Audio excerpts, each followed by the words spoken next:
Okay, so I want to gain strength so I can lift heavier weights in the shortest time possible. How often should I work out? How long should my workouts be? And how long should I rest between workouts? Okay, so in terms of how often you should be working out, the first thing you need to consider is how often do you have? I mean, if I tell you you want to work, you need to work out 7 days a week.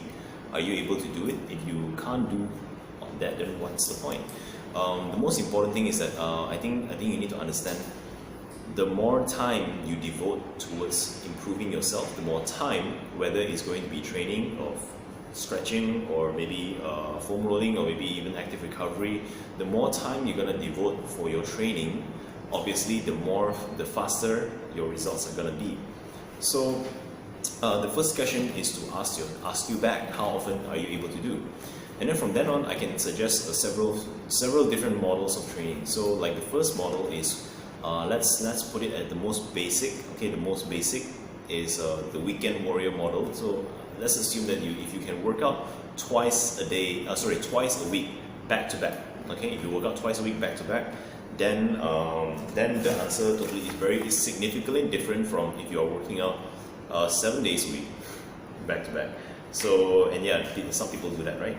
So in terms of 2 days a week back to back, you want to the kind of workout duration is going to be slightly lesser than if you were going to work out twice a week spaced apart, because if you're going to do 2 days back to back, most likely it's going to be something along the lines of one upper body day and one lower body day.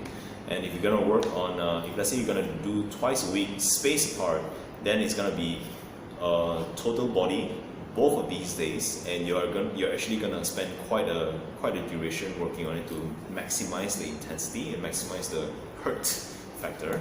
And obviously this is providing that all of everything that we've covered before has been taken care of, such as your nutrition, such as your rest, your lifestyle, and good programming. Yeah. So if you're going to work out 3 times a week spaced apart, it's going to be different from working out 3 times a week back to back as well, following the same principle. So if you're going to work out three times a week back to back, then the kind of focus is going to be more like you're going to work out. One day is going to be more towards legs, one day is going to be more towards the back, one day it's going to be more towards the push muscles such as your shoulders and your chest. So that is that. And then there are people who trains like 5-6 days a week, and for those people who trains 5-6 days a week, a lot more variables are introduced, such as your training age, and your training age will determine your recovery rate. It will determine how proficient you are at the movement, and obviously the more proficient you are at the movement, the less practice you need before you actually start it. And because of that, the duration will be reduced. However, having said that, if you are advanced, then the weight that you're going to be using is going to be heavier. So when the weights that you're going to be using is heavier, what's actually going to happen is that you're going to take more time to ramp up to the weights. So that affects the duration of the training as well. So all in all, how long should my workout be isn't really a right question to ask. How long should my workout be? It's more like how long do you have?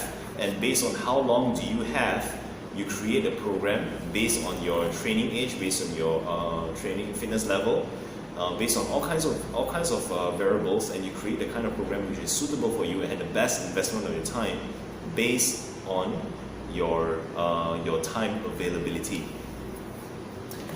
And how long should you rest between workouts? Also depends on you. Like for most beginners, if you're just starting out, you don't need to rest very long time. You can rest like 1 minute, 1.5 minutes. It's fine.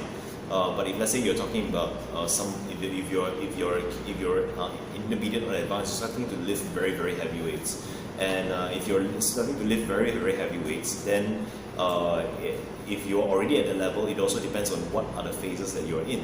Sometimes you may have a deload phase, or they call it blocks. Okay, so if you're having those kind of time, then the kind of rest time you need is also reduced. If you're on the muscle hypertrophy block, maybe you have a higher repetition range, then the rest period is also reduced. But if let's say you're in a peaking mode, right? Let's say maybe you're preparing for a competition or something, and then you need to lift very, very heavy weights, which is very, very close to your 1 RM. And depends on the reps, the longer the rest duration is going to be. So basically, to answer this question, the most important thing is, at the end of the day, is to first have a very good program that takes into account all of these things. And then the second thing is to understand this program very, very well, so that you can do this program very, very well. And then the third and final thing is to be very, very consistent at this program. If you've been given a program, don't mess with it. If you're given a program, don't mess with it. You don't have to worry about anything else anymore. Just work with your coach, work with the program, and make decisions based on the outcome.